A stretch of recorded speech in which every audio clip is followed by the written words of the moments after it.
I've been through some pretty tough times, and I'm sure that I'm not alone in that.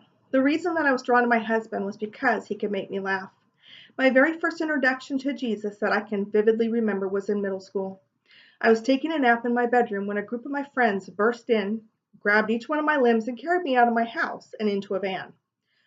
I was in a nightshirt, no socks, no pants, and no shoes. I was participating in a human treasure hunt. When we had everyone we needed, we proceeded to a house full of middle schoolers, and there were 3 or 4 kids that volunteered to eat live goldfish, swallow raw eggs, and say chubby bunny with as many huge marshmallows as they could. This was insane. I would later be introduced to my future youth leader, Hugh Halter, who was with Youth for Christ. A group of us would meet once a week and learn about God.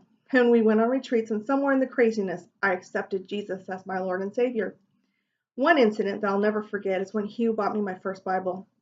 And I remember saying to him, "I can't pay you back for this." And he responded, "All I ask is that you read it." The first comedian that I would like to introduce you to is Ken Davis. This man is hilarious. And I remember being in church and learning that no one knew who he was.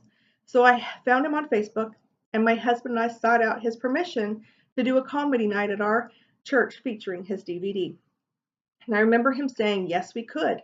My husband asked if we would be violating any copyright laws, and Ken said, I think I am the copyright. It was hilarious, and it was a memorable night that I will never forget at our church. The next comedian that had an impact on me was Tim Hawkins. We discovered him on YouTube and Facebook, and I remember it was Christmas time, and I bought my husband a few of his DVDs, and they were wrapped and under the tree.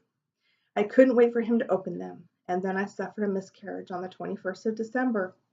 I would like to personally thank Tim for his humor that Christmas. It helped me get through a very painful time with an extreme dose of laughter. Next is the only female comedian on my list, and that is Shonda Pierce. I discovered her years ago at a Woman of Faith conference. She was hilarious, talking about being a preacher's kid. I loved her voice, but most of all, her courage. She had a hard upbringing, and that's why I was devastated for her when she was asking for prayer for her husband who was in the hospital with a lot going on. And I remember Mark Lowry posting that her beloved husband David had passed away. My heart sank. I'm also married to a David. We met when I was still in high school, so I can relate to high school sweethearts. I have followed her bravery as she made a movie about her pain. I cried as I felt her pain as well, and almost felt like I couldn't finish her story there in my living room. But I knew I needed to, because I felt that I needed to see how she deals with the loss day by day.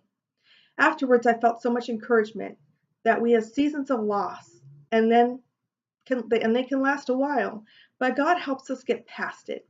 And she has been an inspiration to women who have lost loved ones. Our stories can help others in ways we've never dreamed of, and if we're brave enough to share them as well. I mentioned Mark Lowry earlier, another crazy one, but obviously a great friend to Shonda. They have appeared together many times, and I love seeing their friendship deepen as pain sometimes can draw us together closer. There are many other Christian comedians out there, but the last one I want to mention is Brad Stein. He is outspoken about a lot of things that bother him about this world that we are living in, and I admire his courage to talk about the wussification of men, the importance of marriage, and a whole lot of humor as well. As a Christian comedian in this world, I believe you can't be afraid of offending people, and that it takes courage to stand up and talk about God in this society. I ask that you consider, as you laugh at the humor of these crazy people, the bravery they all have in order to proclaim their love of God amidst the laughs. I ask that you pray for them wherever they are performing and making life just that much more bearable for those of us who love to watch them.